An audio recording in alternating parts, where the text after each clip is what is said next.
తీసుకోవడం అయితే రావడం అయితే జరుగుతుంది. మీరు కైక్లూరు వచ్చి ఫోన్ చేసినా సరిపోద్దండి. మీరు పలానా చోట ఉన్నామన్నా మేము ఇక్కడ దాకా రావాలని ట్రాన్స్పోర్ట్ కూడా నేను అవైలబిలిటీ అయితే చేయగలనండి. సో మన దగ్గర వ్యాన్లు కూడా ఉన్నాయి. సో ఆ వ్యాన్ల ద్వారా వేసి అయితే మనం ట్రాన్స్పోర్ట్ కూడా ఇప్పించి పంపించగలుగుతాం. సో మనం ఒకసారి ఇంకో విషయం, మీకు అలాగే ట్రాన్స్పోర్ట్ ఇబ్బంది కూడా ఏమి ఉండదండి. సో అందమైన రకమైన చేపల పిల్ల మనం అయితే చూపిద్దాం. ఒకసారి మీకు పిల్లల్ని అయితే ఇప్పుడు చూపిస్తున్నాను చూడండి. సైజు విషయానికి వచ్చేసరికి పెద్దదే 4-5 సైజు కూడా ఉందండి. ఒకసారి మీరు సైజు చూడండి. వచ్చి ఇది 4 అంగుళాల పైన ఉంది.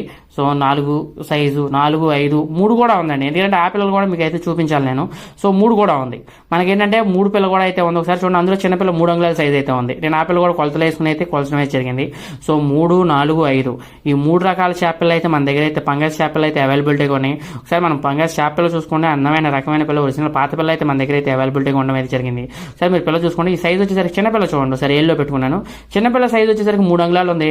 పెద్ద పిల్ల వచ్చేసరికి 4, 5 ఈ 3 సైజులు అయితే మన దగ్గర అయితే అవైలబిలిటీగా ఉన్నాయి. మీకు ఎంత నెంబర్ కావాలంటే అంత నెంబర్ నేను ఇచ్చి